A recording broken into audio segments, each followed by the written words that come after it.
Session here. Thanks again to everyone who participated in our roundtable or think tank discussions last session. Again, I hope you found those useful.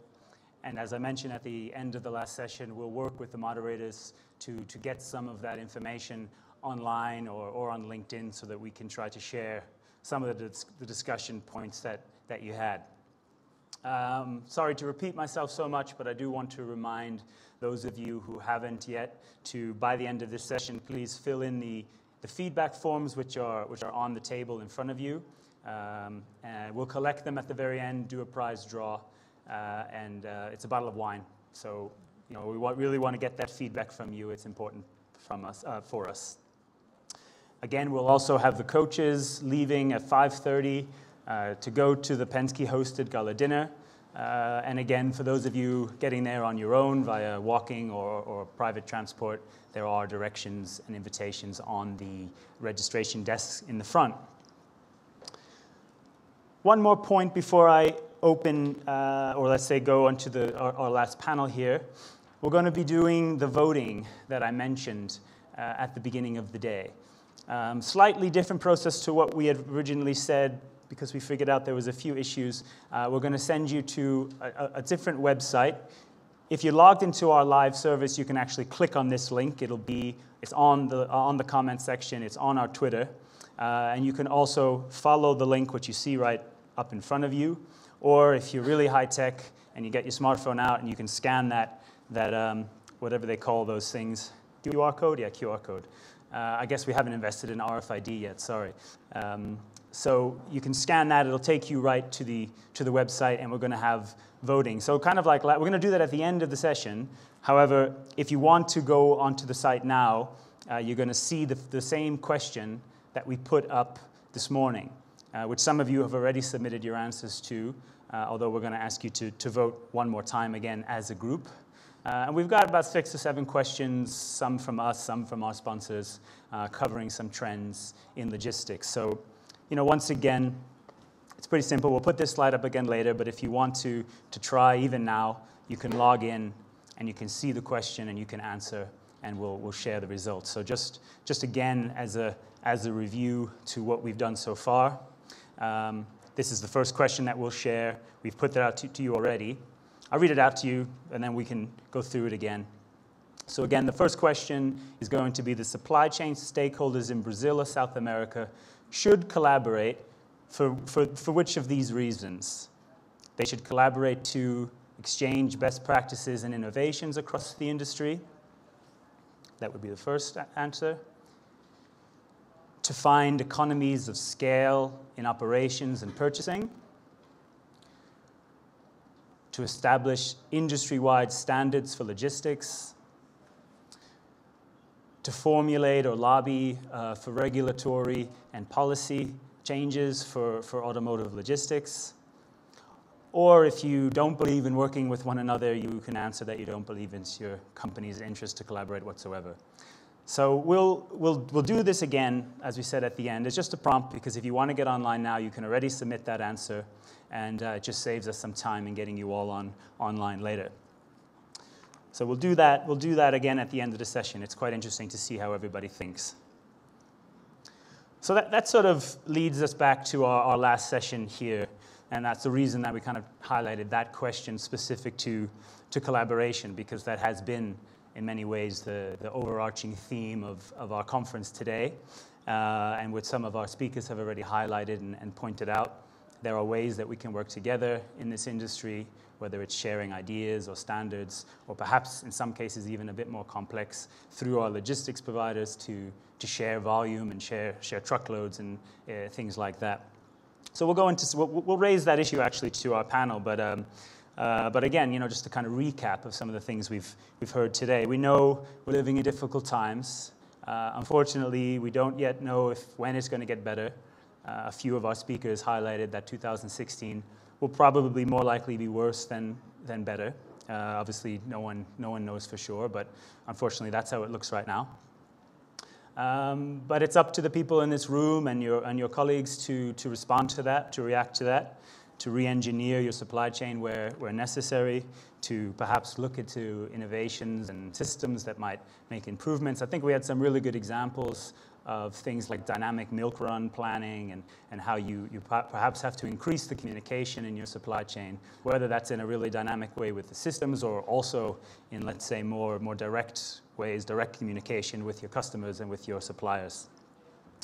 We talked about localization in Brazil and how important that is, but also how difficult it is, especially at a time when volumes have dropped so dramatically. It doesn't always make it easier, or actually makes it much more difficult in a total cost equation. When you have global manufacturing, global supply chains, it doesn't make local sourcing any easier, but obviously this is the challenge that we face, and you heard about things like Chery building an industrial park or helping to support an industrial park near the plant to encourage suppliers. We heard from GM about using the system that tracks supply chain risk or processes, and how we might work through to that. So there's lots of things that we can do even in these difficult times. I repeat again what Fabio said earlier and what he also said last year about being a protagonist in the story of your logistics. It might not be a happy story right now, but rather than sitting back and maybe just focusing on the negative, what the government is doing or isn't doing, what's happening in the market, we can do our best to kind of write our own story or to be a protagonist rather than just being reacted upon. So that brings us into our last session here, and we're very lucky and pleased to have with us some senior level logistics executives from manufacturers here in Brazil and South America. Allow me to just introduce them to you before we kick off. Very pleased to have Neuton Karassawa, the Director of Logistics for General Motors here in South America. Seated next to him is Antonio Taranto, Customer Service Operations Director from Ford, so we're able to bring in the aftermarket and service parts supply chain view as well. You've already met Fabio Castello, the Vice President of Logistics for Scania here in Latin America. And also joining us again is Orlando Moral, Operations Director from Chery, Brazil. So this is your session. This is your chance to ask questions. We have simultaneous translation. You can pose your question in English or Portuguese. If you rely on me to do all the work, it'll be boring because I've got probably more boring questions than you do because you're in the industry. So please do participate, be active. You can also use our live feed to put in your question via Twitter or via the live feed. But I will ask the first question, again, bringing this back to our theme. Adiante juntos, sorry for the pronunciation. We talked about collaborating. We're here today, as someone pointed out to me, they're all 4 manufacturers sat on the stage, so they are talking to each other. There is some level of collaboration, at least that we can visibly see. There are things like Anfavia, which perhaps bring us together. But across the world, we see in our conferences a lack of standards that often happen across the supply chain, whether that's in packaging or whether that's in quality handling or damage claims. You kind of name it. Every car maker has a different process for it, or they use the same providers or suppliers, but then they don't communicate in finding in the backhauls, for example. I want to just kind of start with getting your opinion about the level of collaboration here in Brazil across car makers, across logistics providers. What areas are you doing it, and what areas would you like to see improve? So if we can start with Neuton. Obrigado. A gente estava comentando um pouquinho sobre essa questão de colaboração, né? Você consegue me ouvir bem? Estão ouvindo, né? Tá. E só para dar earlier on, and just to give you an example, we have, Fabio, logistics commissions.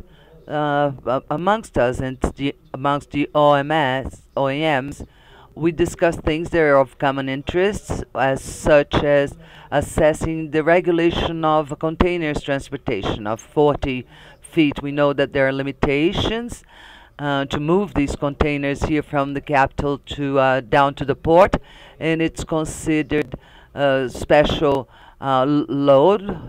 We have to pay 11,000 reais to move a load such as that. So we have carried out tests with the special equipment to transport 2 containers. And these are initiatives like this is just an example, that certainly that allow us many opportunities to work jointly, and there are techniques that will add value to the whole market.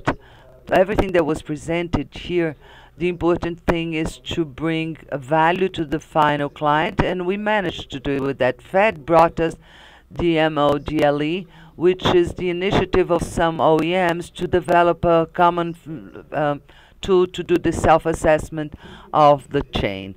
There's many examples that we need, especially during this times of very challenging market. We have to be more creative and challenge this status quo. There are many other initiatives to work together and construct this win-win initiative. We need to encourage other practices such as that. Good afternoon, all. Can you hear me? I'm gonna give you a perspective of the post-sale, the distribution of parts, how these parts arrive at our clients. Neuton presented here. We have great partnerships in Anfavia. One would deal with subjects that are the interest of everyone. As to logistics and the parts distribution factor, we have a very lot of room for improvement. We have many opportunities. I was discussing that in the previous group in the round table. I would like to give you an example that's quite practical. On the 16th of this month, we'll be together with some colleagues from Penske. We will be launching a new distribution center of Ford in Gravataí. Where does JM have their plant? In Gravataí, of course. You have a distribution center there? No, if you need one, you come and talk to us. So this is an example that's quite practical of synergy. And likewise, as we know, Hyundai is located in Catalan at the Midwest. It's a good place for logistics. They have their own distribution center. It was said in one of the presentations here about the synergy that most distributors, they are in a region and they're very close to each other, and they deliver all the parts from distributor to distributor. So if we had this maximization of load, we would have a larger frequency of trucks that are totally filled up. And the client, which is what interests us, receives the parts more frequently, and obviously will have the parts available closer to him. Another alternative going out of the box are our own distributors. Ford has 550 distributors spread all over Brazil, and we have distribution centers. Why not use these part of these distributors as a distribution center for some parts? We would have 4 distribution centers. That's our idea. 550 distribution centers that would be much closer to our clients. These are the ideas that come out of the box to give us synergy. First of all, at distribution. Second, in transportation. These are opportunities that are latent, and as we say, the ball is kicking. It's just waiting for someone to kick on it. I would say, talk about this issue about collaboration in 3 different ways. I think that what Neuton said is extremely important, as it refers to legal aspects, regulatory aspects, standards, especially national standards. Anfavia has an important role, a crucial role, because it joins the interests of all OEMs, and with a lot of more strength in explaining to government and to the other bodies what are the needs of the technical areas, explain that very clearly, what would be the gains of the industry in facilitating some of those standards. However, when we talk about logistic flows synergies, I'm a little bit more skeptic. I think that the OEMs have working methods that are quite different, internal standards, political and parameters that are very different, and that's where the logistics operator comes in. That's where his role is. The synergy of finding flows that go and come back, and the use. It's important that your logistics operator, being at the operation or even being outside operation and wants to go in, identifies these possibilities and brings these possibilities to the OEMs.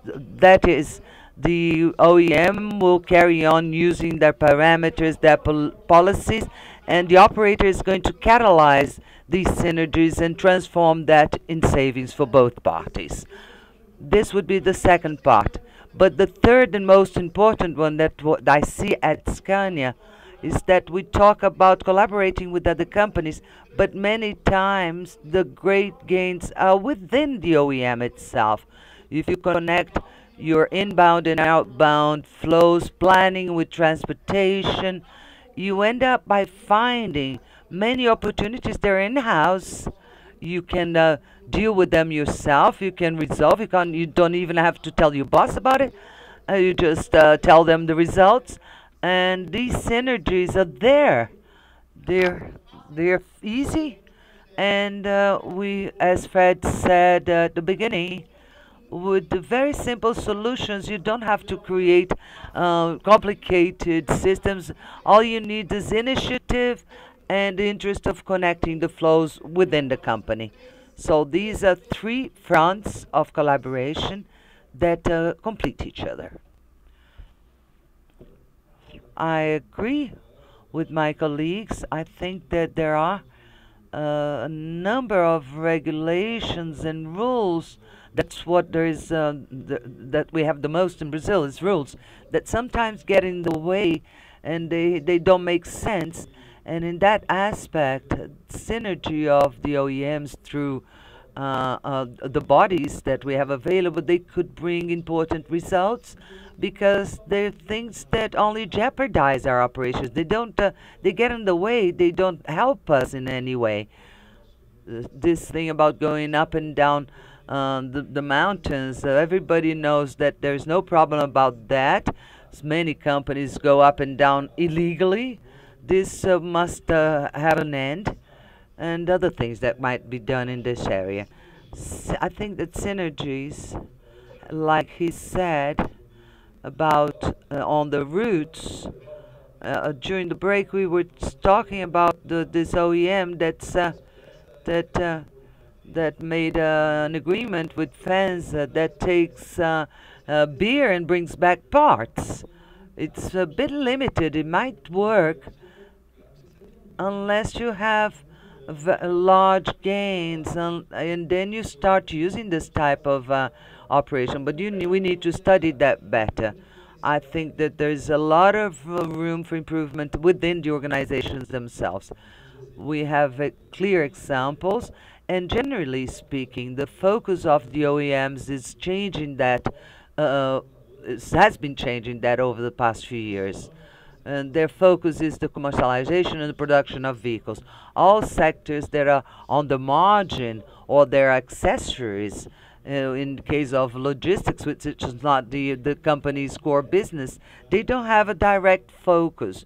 The company's management don't have a direct focus on that. And if you show that logistics today is something that brings a lot of impact in terms of cost, and if you use the potential and the ideas of the organization itself, then there's synergy through the logistics providers that somehow can bring the best practices, and we find out about that. There's no way to hide that, and then you can present projects that give you important savings, and that's where logistics can be valued inside an organization. not delivering bad news. Logistics only came up in an organization to say, remember that freight that was supposed to come in last week? It's there, it's stuck at the port. And only bad news with the projects within logistics would bring savings. The best news that logistics can give is show the companies that they're making money for them. You make more money with logistics than with several products that are sold in Brazil. As Orlando said, I firmly believe in that. Our companies are OEMs. So our DNA is to put cars together, to assembly cars. Logistics, it's a cost center. But at the times of crisis, when we cannot increase the revenues of the organization, the way to maintain the EBITDA of the company is to be more efficient, do the same thing with less. So at this time, us professionals, logistics professionals, be it OEMs or logistics operators, we have tremendous opportunities to give our contribution, maybe even more than in a comfortable situation, because we need to be more efficient. And what's the greatest challenge? And the interesting part of all this is that the organization as a whole, it's more open to revisit their processes and take risks. So that idea that was inside the drawer and that was supposed to be crazy, it's not as crazy anymore. So the company will listen to these alternatives and look at these scenarios, and we have a unique opportunity to test them. To do that, we need to educate the organization. We have several logistics operators here whose core business is logistics. Our companies don't have this history, this background. So we need to give the right visibility so that it becomes a discipline that's strategic inside the company, inside the organization, not just a support area, because it helps increasing revenues in the company. This is a very timely thing that we should approach in our organizations. For the answers there. Newton, what was that me? You raise, sorry, obviously I've got too much equipment here that's all contradicting each other. I should just learn Portuguese, it would make the whole thing a lot easier, wouldn't it? You mentioned being more open to risk, perhaps, in a downturn to some extent. And Antonio, you're sort of proposing the possibility to share volumes at some point. Obviously, the capacity is out there. I think that was mentioned earlier in the day as well. So, I mean, is that one of the things that you would potentially be open for? Shared logistics hubs, warehouses, transport. I mean, could that be one of the crazy ideas? I think Antonio's kind of saying it is for Ford, although maybe you can tell us if it's happening yet or not. So. For me, it's not a crazy idea. I think crazy is to lose money. So, desculpa falar em português. I'm going to speak English now. We can't lose money, and we have to take all the opportunities that are presented to us. It's very important to take a little bit of logistics to the client's point of view. I'm in the post-sales and client satisfaction end. When a part or certain assembly line stops, we have our problems inside the company. We do our own laundry with the logistics provider inside our house, and we resolve the matter. When there is a lack of part for a client, and they make our image hell. They go to the newspapers, to the media. And our focus here is how to maximize this operation, always having the client as the central focus. If a part is missing at one end, you have an unsatisfied client, and possibly if this circle is it extends itself we won't be discussing production because we lost our market share by then. So this type of transformation of this distribution to be more competitive with quality at the right timing, maximizing efforts without damages, and above all, having satisfied clients is the way we should follow. It's the way to go. Just to supplement, Christopher, as I mentioned before, I said, and taking this opportunity, the fact of being here, for me, it's already a collaboration. The ideas that come up at the round tables, at the coffee breaks, or in the insights that we have listening to a presentation of good practices of an O&M or an operator, a logistics operator, are already enough to create new ideas and new projects. So I think this initiative, like others that happen in our country, they are worthy of attention. I have examples of actions that Scania took that came up at a brainstorming at a table. And I take that opportunity. I said, how can I adapt that to Scania's reality and put that into practice? And this is happening.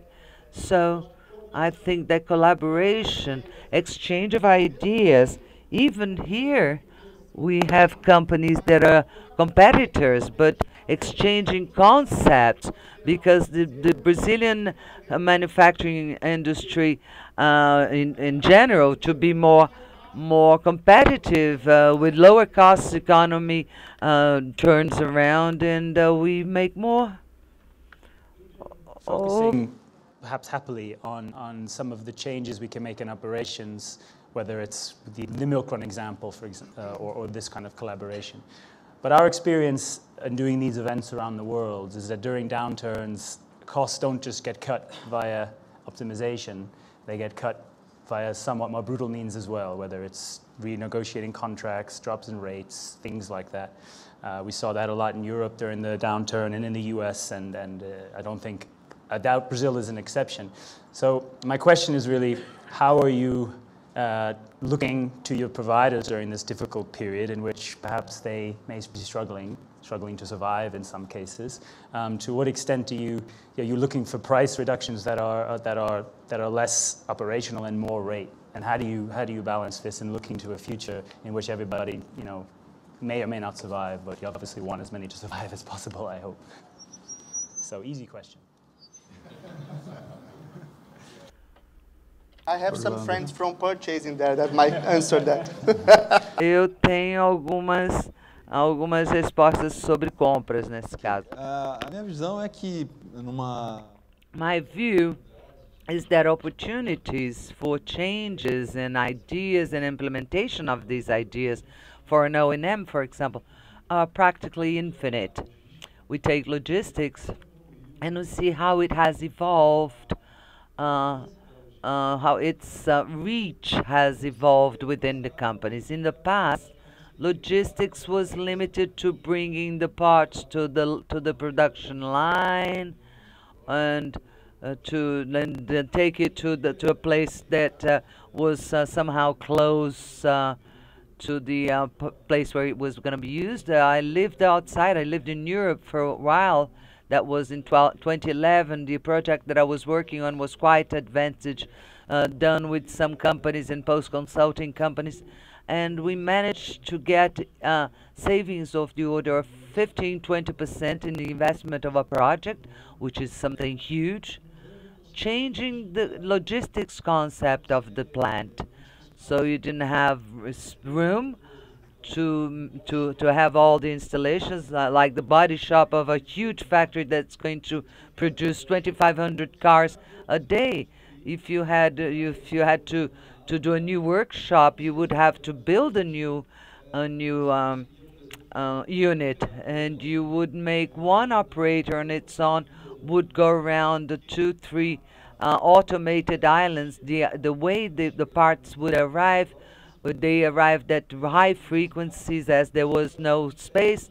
We didn't have any parts at the line itself, and at every 15 minutes we had plates, small quantities of plates arriving every 5 minutes, and everything was at hand reach, and that automated monster was working on its own, and this brought us in huge gains. The opportunities that there are in this field are fantastic, and I think that all these ideas can be adapted to the domestic context. It's simpler. It's always possible to use these ideas and make logistics and cause logistics to contribute to the whole business.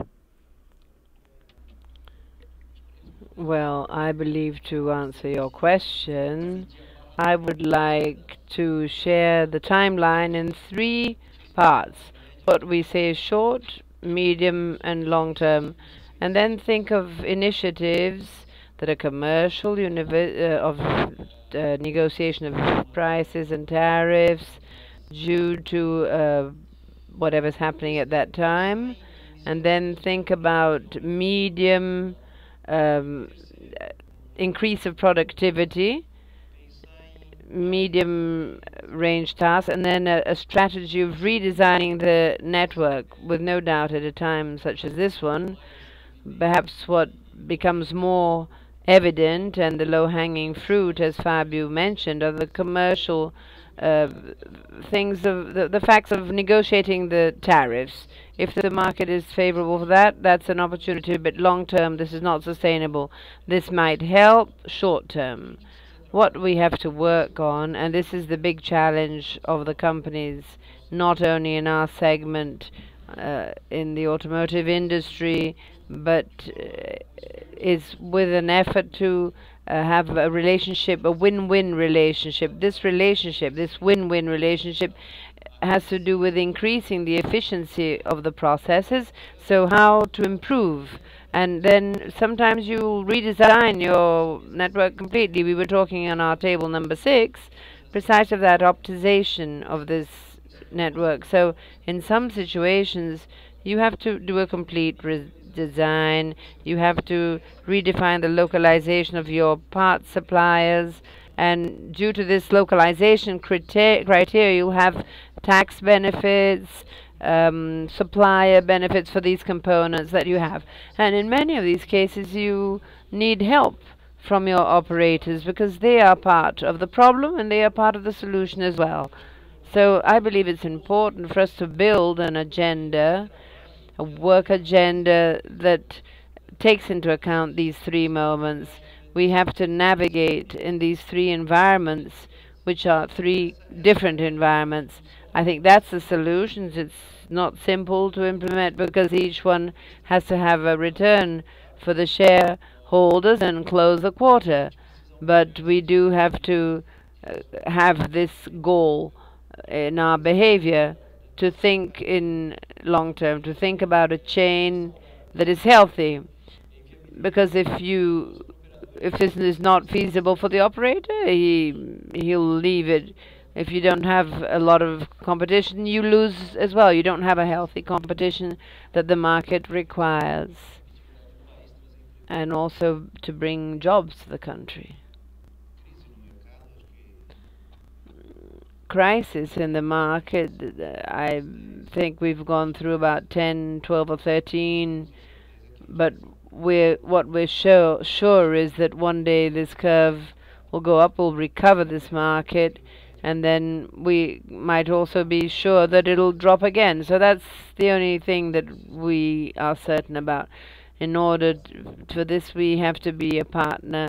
We have to have a partner who's very reliable, a partner that works with transparency and a long-term partnership. Only like this will you be able, through this transparency, to find effectively the lose-lose, which is exactly where we are. It's difficult to find a market situation such as we are in today. A win-win is difficult today. It's who loses less. so that in an opportunity in the future, which I hope will come soon in this curve, that we'll be able to recover. And as for transparency between the two companies, I think that's what's fundamental. I mean, an open book. No one wants to make another company break, because I'll need that company in the next day. And the repercussion and if you break companies, you become known. I've seen this happen in the past with very aggressive processes, exchange of suppliers, which happens very quickly due to price reduction. This method is not good for anyone. So I would continue with this partnership to find a balance of the lose-lose and the win-win.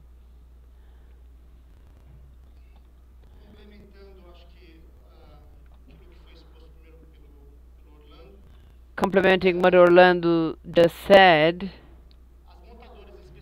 the manufacturing plants, especially for those that are in cities, the opportunity for expansion is reduced. It's not your case, Orlando. So the cost of the square meter in an assembly line is extremely high. What we see is that more and more products are becoming more complex. Scania works with the concept fit for use. That means it comes out of the assembly line ready for that application. Because the truck is not like a car where you choose the color, the optionals, the 20 options. The truck is built to attend to that particular segment and that particular application. So when you start bringing or putting accessories, equipment, and the client had to wait for the product until you put it into operation. When you put this all on the assembly line, even with a modulated system of production, we see that the complexity is increasing. So this complexity, the lines do not accommodate. This is more and more being transferred to logistics. They want the part on a silver tray. They don't want to move one finger. So the cost of these investments is coming out of the line and going for logistics. Logistics have to be a partner of the production, have to be more flexible to increase the complexity of the products without increasing the space the assembly line occupies. And in order for this to happen, I don't think this is news for anyone, but we need partners that are there, not only with a goal, financial goal, of course we're all companies, but with the open mind to bring in ideas, with the vision that the company will transfer to the operator and to the logistics operations this complexity that we have today. So as a vision, we need partners that will work together with us in this continued improvement processes. Obrigado, e eu aprecio as respostas. Look closely at the market. You can learn from some of the mistakes that have been made elsewhere. If you look at, take an example, some of the capacity issues that have been for rail in North America, perhaps because the capacity was slashed to the bone and then struggled to keep up. Europe is seeing some issues, and especially in the supply chain right now, finally getting growth, but struggling in some areas to keep up. So, you know, looking to those examples and trying to plan for the future, I think, is wise. Is there any comments or questions from our audience? We've given you a little bit of a break now, but we do have mics going around if you want to get involved. Just put your hand up at any time. I guess that's a no for now. That's okay. We've got plenty more. We're talking about the need to be flexible and adaptive, especially to the changes that we're seeing in the market right now. And we've seen examples today of it happening, whether that was in milk runs or Fabio talking about exporting 60% of production versus 15% a few years ago. But overall, or let's say across your supply chain, how flexible do you see it right now? I mean, are your logistics providers, your suppliers, plants, are they reacting fast enough to the changes and the inconsistencies that we're seeing right now in the market? And if there are gaps in this flexibility, would you point to any areas that you'd like to see improvements? So Neuton, maybe we can start with you.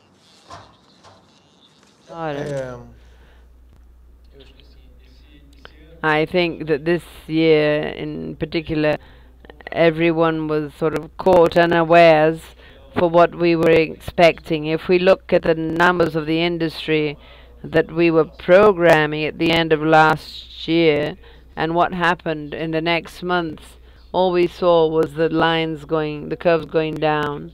So what I see is that both internally, GM with its chain of suppliers and services and parts, they are flexible, but I think the challenge was more than the historical average mean that we have.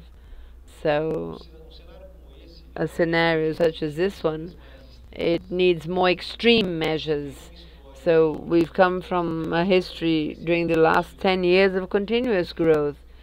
So I would say to you, it's like if you do an analogy, it's like that sports guy who is not used to getting an adversary who's very strong.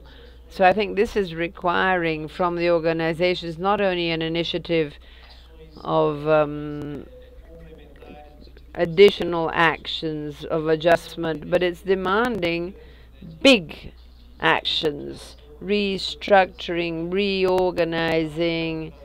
He was mentioning about Chery, all that capacity. We've seen other car makers who are not going to launch a new factory because there's no need to have these plants. So this current moment needs a degree of flexibility that the market was not prepared for. That's the big issue. We will have to be very capable to be able to go through. This is a moment that several economical analysis and different diagnostics and perceptions, but for sure next year is going to be as or more difficult than this one. So we have to think out of the box. We simply cannot do more of the same. What we've heard today, like to increase collaboration, build solid relationships of lose, win, or lose less, win more. I think this is what we have to build and strengthen so that we can survive. I think that the big challenge is the following. This generation of entrepreneurs and companies, they did not go through the inflation that we went through 15, 20 years ago, where the whole of the economy was indexed. There was an indexation of the economy to inflation. So what's our big challenge today, each one in their own company? It's not to allow this pessimism to take care or to take over our organizations and our teams. Otherwise, people will be totally frozen, and then they no longer have the capacity to react. So our leadership challenge is to be this change agent during such a delicate moment as this. What makes me extremely happy when we talk about the market, if there is something that can make one happy nowadays, but what makes me happy is the creativity of the Brazilian people and the Brazilian companies. And I see this a lot when we talk or when we make comparisons, and I think the majority of the company do make comparisons with the worldwide good practices, and we end up by exchanging ideas. And each 10 good practices, I would say that 5 come from this area of the world. So I believe a lot in creativity. I think that we are very flexible. We are very quick. To give you an example of news was the agreement that we made with the union, and that the government is helping with the reduction of 20% of the working hours of laborers. This is a huge gain, because imagine we know that we have a decrease, but we're going to recover this growth. The worst thing that can happen is for you to lose those people that were trained, developed, and prepared precisely when you accelerate. If you don't have these people and you start training them again, you have a huge investment in the logistics and the distributors to invest all of this again. And if by any chance are able to retain these people who are already prepared, the acceleration curve for recovery is much quicker. So this makes me happy. It's the flexibility, the aggressiveness, and the flexibility that we have in our market in all segments that makes me happy. And it's thanks to this creativity that we work with a very sort of perverse side of logistics, because when the market is hot, we have a large portfolio of orders. We have a forecast which is quite reasonable of what will be the need of materials, and the suppliers are able to visualize and plan. But in a crisis situation such as the one that we're going through now, the portfolio of orders disappears.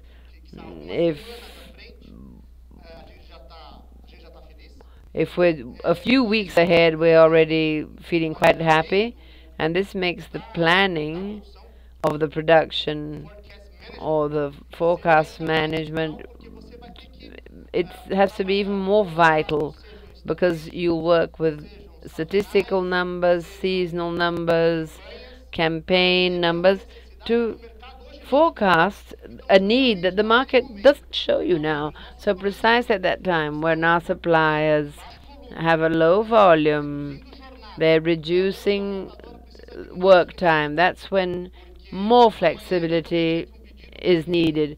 Tomorrow, for example, an order might come in, an order that was not forecast by any area or by any market, and we have to use our creativity and our flexibility, which is something inherent to Brazilians, to make things happen. So that is why I continue with this optimism of keeping up this characteristic to be able to deal with the situation. Now, on this theme, I don't have much more to add. I think what's important is that companies, logistic companies, the providers, that they be very flexible. That's what has to happen. Obviously, this flexibility is a bit limited, but in a crisis situation, all of a sudden, as he said, all of a sudden a peak can come. So we have to have initiatives. For example, having your own fleet, outsourcing fleets, thousands of examples. These are factors that allow you to be more flexible or less flexible, to be able to absorb these difficult moments and even lose some deals, gain some others. But really, it is a difficult time. Any questions yet from the audience?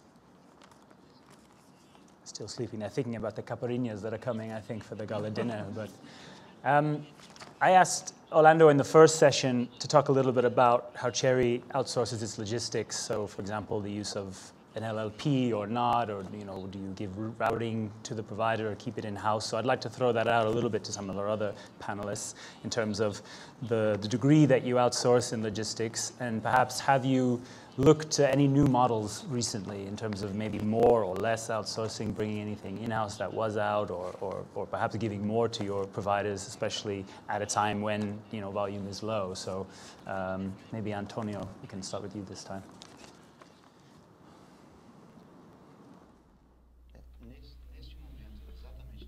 Right now, during the crisis, it's a bit more difficult to generate business for our logistics providers, but for sure the trend of the automotive industry is to outsource activities that we don't believe are core activities, where our logistics providers have much more synergy, much more competency, and also productivity. So this is an idea that we work on in Ford. So areas where we are not, or where we do not retain the experience or the core, we are outsourcing. And more, we count that the logistics providers have this technology transfer to the plant, because that's what we expect from the logistic providers. I have an interesting example to tell you. At the beginning of the year, we transferred to our external logistics centers where we have a partner, an operator. Up to then, he worked exclusively with the inbound flow, so receiving materials, whether it be nationals or not, and supplying the plant. And then, because of the strategy and space, we decided to transfer this CKD, the packaging for the CKD market, which was done by the plant, due to a history of a low performance a few years ago. Because one thing is to have a part missing for an assembly line which is 15 minutes away. Another is you to have a client in Bangalore in India. He opens the box and the wrong parts are there. So the concern that the level of performance and of quality of the CKD process sometimes is higher than the attending of the line. So there's all this image is something very delicate, very important. We have to keep this under our eyes with scrutiny. So what do? We worked with this operator. We had a sort of a nursing period. This was something totally different. We put cameras with the operators together with people at the plant online, and this nursing still works. So each step of the process, the knowledge of this process was transferred to the operator in a controlled manner, and today the result, the quality level that we have on this process is higher than we had internally. So it's to give the operator what he knows how to do best, with a learning period that is sufficient for him to do the best that he can. I think that when we talk about how to build and how to strengthen this collaboration with the operator, we can also think about the following model. We were talking about horizontal cooperation, that is between the plants, but we can think in a vertical one as well. So each one, whether they're tier 1 and tier 2, so you can benefit from this expertise and you can extend this expertise to the chain. So if your supplier has a better chain, the benefits are obvious for all companies, for the operator, for his supplier, and for you as well. So this is another side of the story that can also be explored. Well, if as an automaker, there are N operations where you can partnership with other companies. Obviously, there are moments where the expansion, the market, the launching of a new unit, all of this favors these partnerships, and I have no doubt that using a logistics provider currently is much more economical and good for both sides. There's an aspect of flexibility. There's a series of things that show us that if we put this on paper, the logistics provider will give you a gain more than doing it with your own teams. In our company, the culture of a Chinese company is doing everything. That's how it used to be here a while ago. The old people remember that the automakers, when I worked in Volkswagen, that was 30 years ago, we used to make even bread in the company.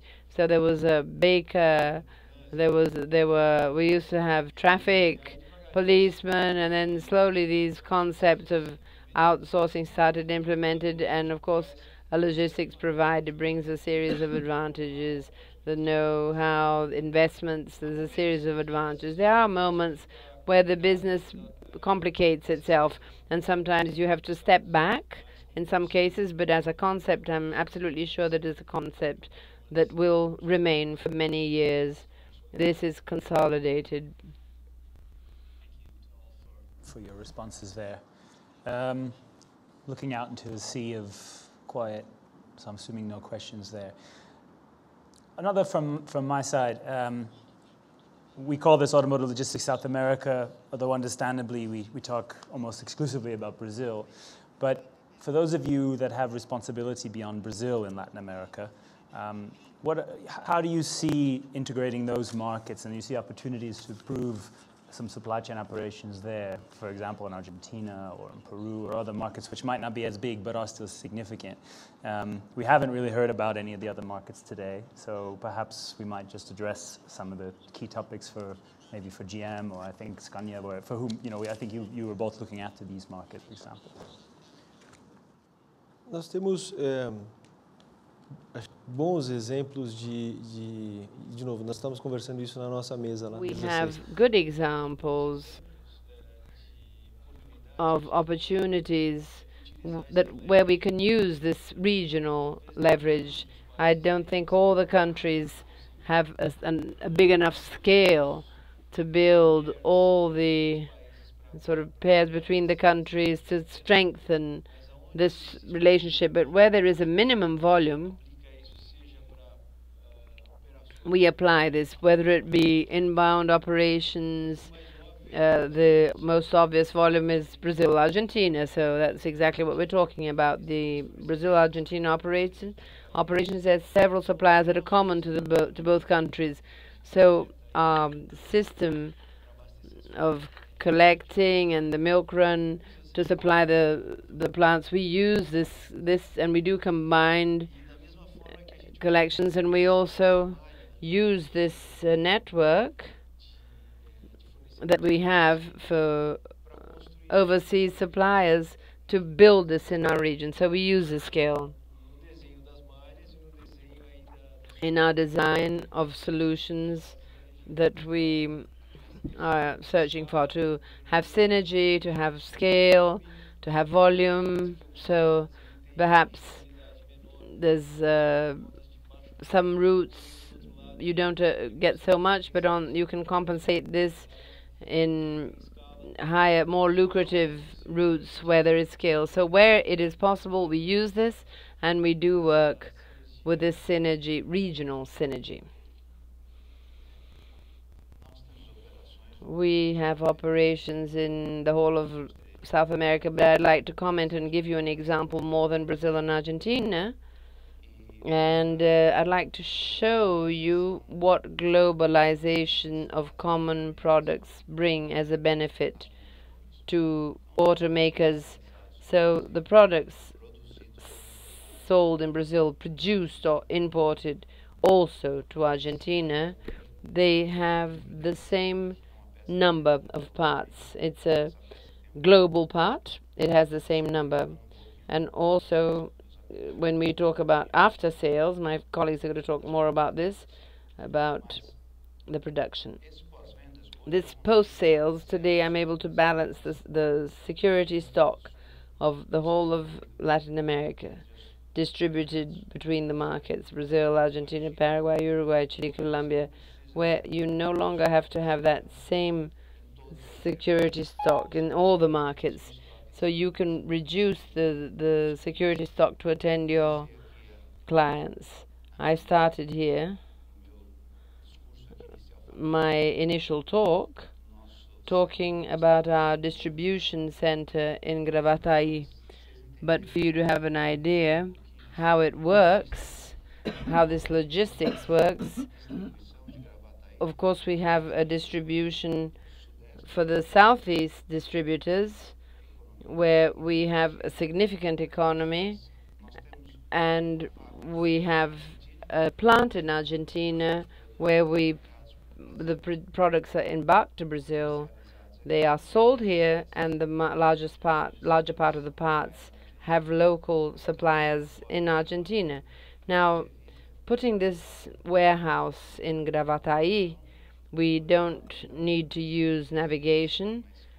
You have 3 days and then another 4 or 5. It takes about 10 days in the container, and you can actually release trucks in Argentina time to go over the border of Uruguayana, and you can receive these parts in Gravataí.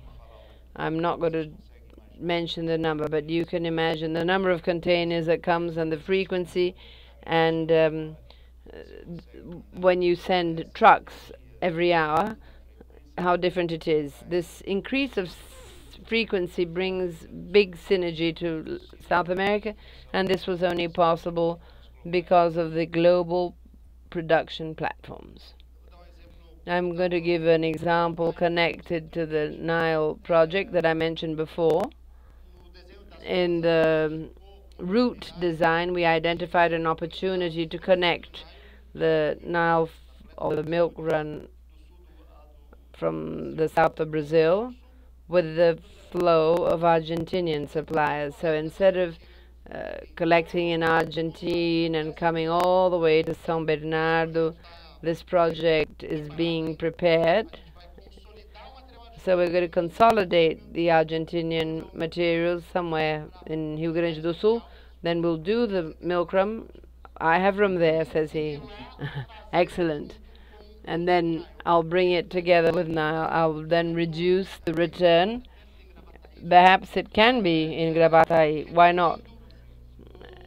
Reducing the empty return of vehicles to Argentina. We are working on 2 projects that involve Latin America.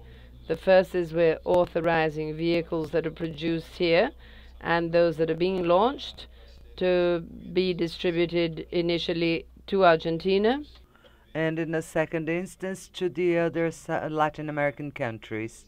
It's interesting how Chery works worldly in the developing markets. The consumer publics of Chery are people of the medium class or emerging classes mostly. And also another interesting aspect, countries, for example, very strong countries for Chery, Iran, which was marginalized by the embargoes, and Chery is on the other block, the enemies of the Americans. So we have a very important market also in Venezuela. We have a very expressive volume to Venezuela. The market share in Venezuela is quite high. So we have projects for South America, and we also have projects to have a hubby to do all the distribution of replacement parts. Everything comes from China and it's distributed directly to all the countries in South America, in Latin America. We made contacts with some participants here of creating this hubby. It could be in Panama or any other place where from there we could have this distribution for the whole of South America with some synergies, transportation synergies gains. Okay, thank you for that. I think those are all really important points, perhaps particularly what Antonio mentioned about global platforms and global products which can be leveraged across regions, and obviously everybody just gave examples of how that's working specific to Latin America, but it goes more global than that, as we see across the events that the markets that we cover. Maybe before we move on to our live voting, I'll give the audience sort of one more chance to get involved. But I can see that you're not going to take it. So I'll just ask the panel to close just with their sort of wish, maybe a little wish list for 2016 from your logistics partners in your supply chain. What's maybe one thing that you would hope to see improve or change with your partners, working together with your partners, and we'll close on that from the panel. Vamos fechar esse painel. Your service is excellent, it's super efficient. What I would like you to do is reduce prices. That's what I expect for 2016.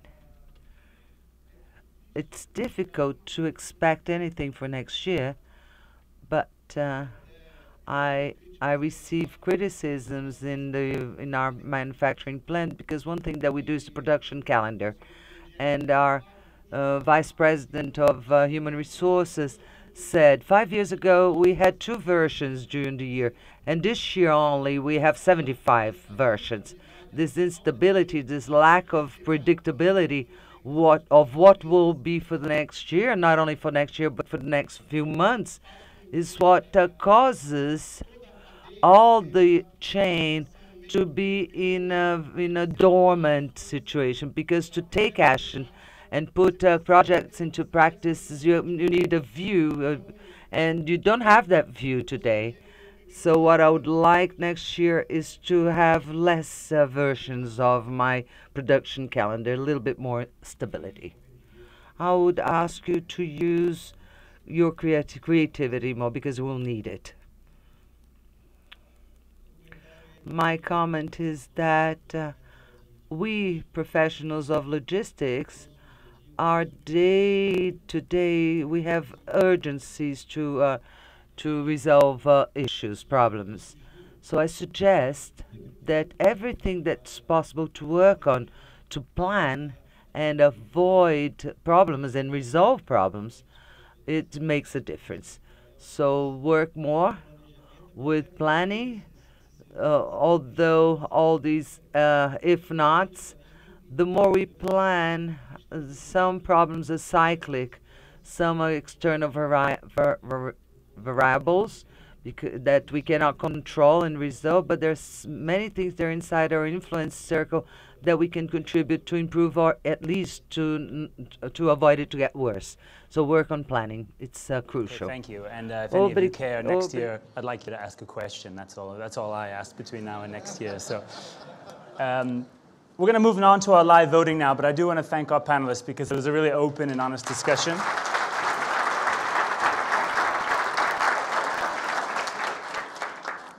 So thank you for sticking around just a couple minutes more. As I mentioned at the beginning of, well, I mentioned a few times already today, we want to poll you guys on some of your opinions, on some trends that we see in Brazil and in South America right now. You've already seen the first question, so just to kind of repeat how we're going to do this, if you can use your smartphone or your tablets or whatever, however you're online, can we get the slide that shows the link again first, just to get everybody onto the link that you can follow to actually vote. So you can either scan this QR code, you can click this link if you're on our live site, or I can read it out to you, the link that you can actually click into your web browsers.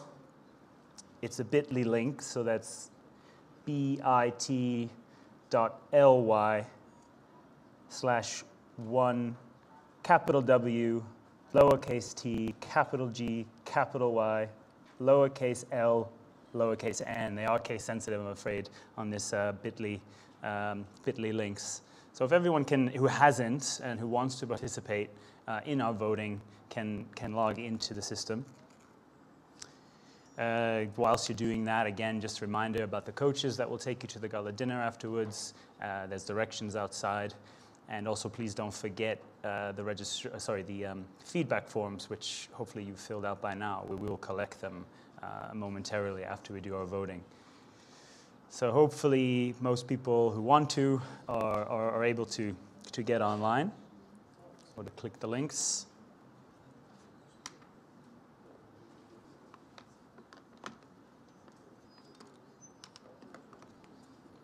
And again, the way it'll work is we'll put the question up. You'll have 10 or so seconds to click your answer, and then we'll show you the live results of what everyone in the room is thinking. For the live audience, actually, don't worry about people in the room here. Anybody who's watching this outside of Brazil right now, because this is streamed, keep in mind that there's a short delay between what I say and what's on the screen. So please follow the link and then listen and then respond to the questions as you see them. Don't wait for me to read them out because otherwise you'll be behind. That doesn't apply for anyone in the room. Okay, so hopefully we're there. I can bring up the first question. So once again, this is the first question. This question is actually from Automotive Logistics. We'll have other questions from our sponsors. I'll read it out to you one more time. Supply chain stakeholders in Brazil should collaborate to exchange best practices across the industry, to find economies of scale in operations and purchasing, to establish standards for logistics, to lobby or formulate regulation and policy for automotive logistics, or you don't actually think it's in your company's interest to collaborate in any of these ways. So if you can submit your answer now.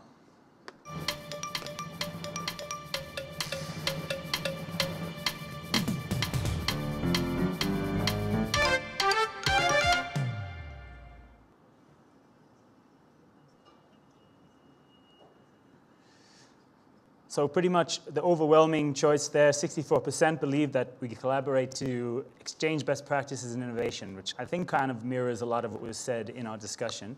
Although a quarter of you also think there's some opportunities for scale and operations.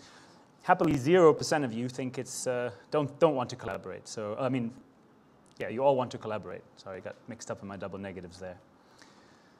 Okay, next question. So this question is actually from Penske, our premier sponsor. So what is your biggest supply chain service need right now in South America? Is it transportation management and route optimization? Is it warehouse management? Or is it line feeding and internal material handling? So what's the current need in your supply chain right now?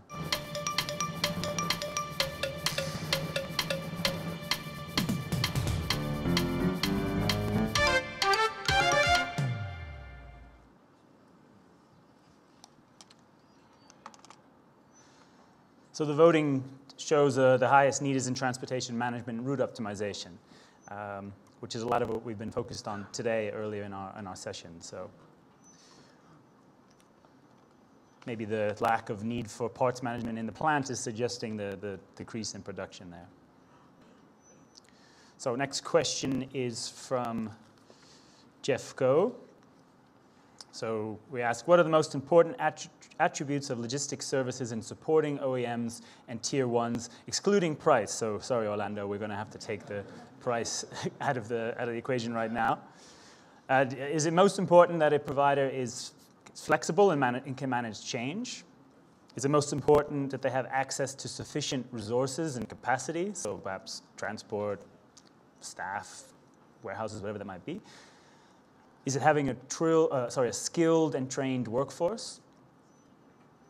Is it the use of advanced IT and supply chain visibility systems? Or is it the ability to innovate and bring continuous improvement? So we can vote now, please.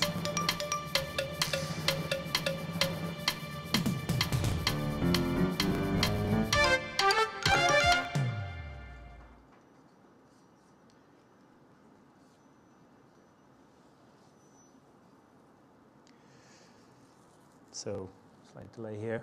Okay, the top choice here is more than half saying the ability to innovate and bring continuous improvement, followed by flexibility. So again, it's being able to respond to it's innovation and continuous improvement. Okay, next question. Our next question is from CTM. And the question is, in your opinion, what is the biggest waste in finished vehicle logistics in South America right now? Is it inefficiency due to the lack of visibility? Is it inefficient loading of finished vehicles? Is it the irregularity of finished vehicle flows? Or is it empty miles on return legs?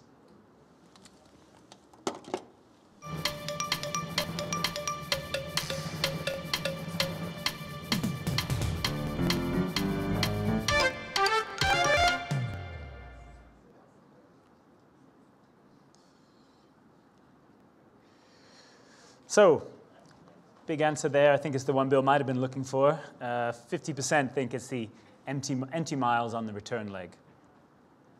Although there's a quite high percentage also think it's the lack of visibility. Maybe there's a relationship between some of that as well. Okay, our next question is from WWL. And it's in a down market, what is your primary area of focus for logistics? Is it cost management? Is it the efficiency of service? Is it your overall supply chain strategy? Is it network evaluation, in this case, ocean network evaluation? Vote now.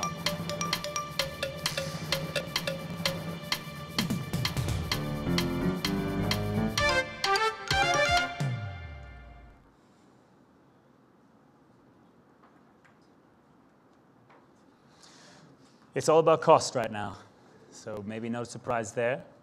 I guess the good thing is that it might not be straight up tariff. It could be related to other cost procedures, but cost is the big game right now. Next question is from Chep. What is the average utilization rate when shipping a standard sea container to or from South America right now? Is it 90% or above? Is it 75% or above? Is it 60% or above? Or are you just too embarrassed to answer? This is anonymous, I'll remind you. We're not actually tracking who answers, so do be honest.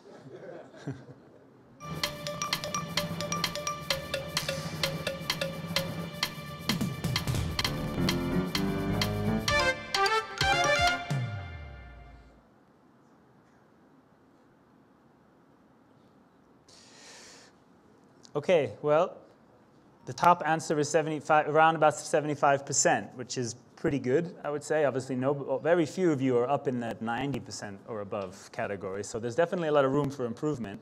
15% of you are too embarrassed to answer, so we can probably add that percentage to the lower utilization rates there, which would make us almost half, kind of 60% or below. So obviously, some room for improvement. We have one more question. And this is just a little bit of what your planning is over the next year. So by 2017, so over the next 2 years, compared to today, my company will expand its fleet or supply chain services by 10% or more, expand fleet or services by less than 10%, keep about the same level of fleet or supply chain services, reduce supply chain fleet or services by less than 10%, or unfortunately reduce the supply chain services by 10% or more. So this is looking out over the next few years what you're currently planning. Again, it's anonymous.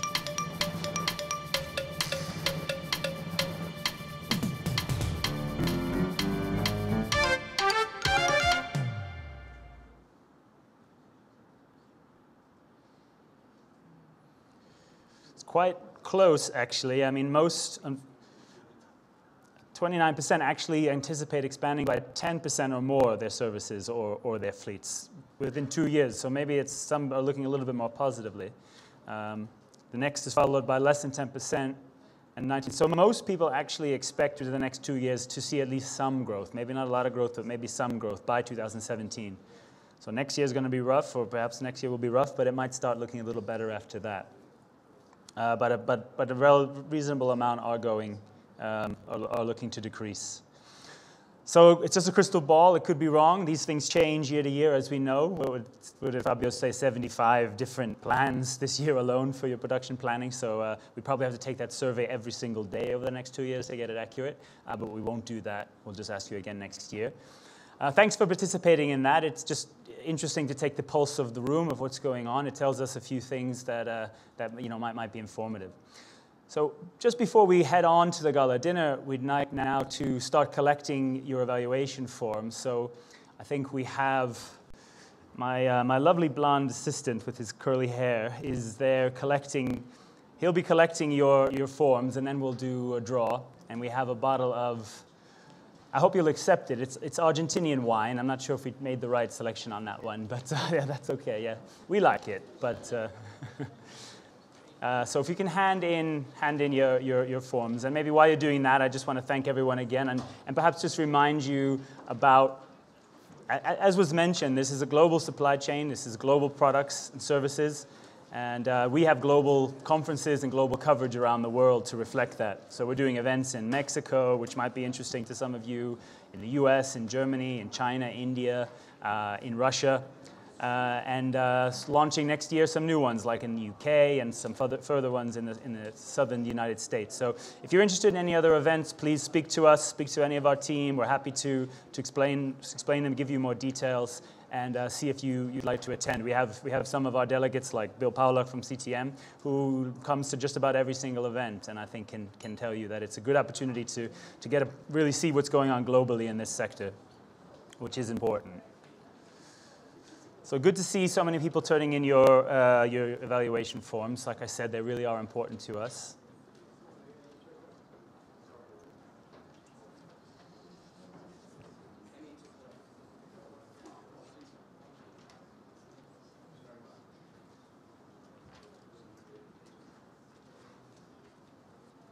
Okay, great.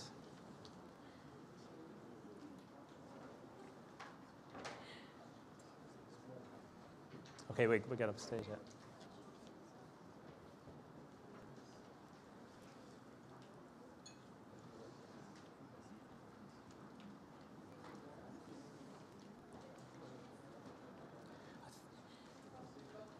Okay. Anybody else put the hand up who hasn't handed it in yet, and we'll just collect it. We got one more in the back, I see. Adrian, if you can get that moved up. Obviously, you won't have a chance to have reflected on tonight's gala dinner, but I do hope many of you will join us for this. It's a fabulous location. I'm sure maybe many of you heard about it here. It's great food and drinks, so we really look forward to seeing all of you there, as many of you there as possible. Okay, I think we are ready to do the draw.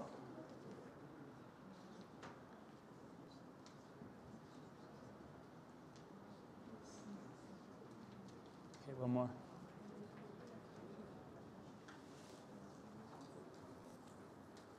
Maybe just one last plug. You would have gotten in your delegate packs our magazines.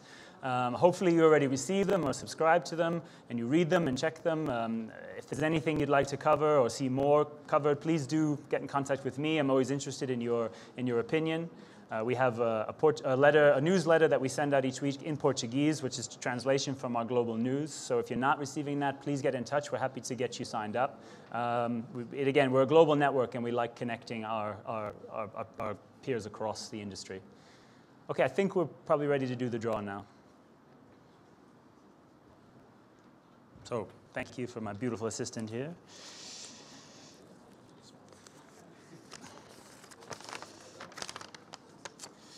Okay, let's see. Where's the name? Okay, Marcelo Navarro from Jaguar Land Rover. Great. Yeah, so if you want to just come up and collect your wine. I won't check if you said anything bad about me. I'll let you have the wine either way.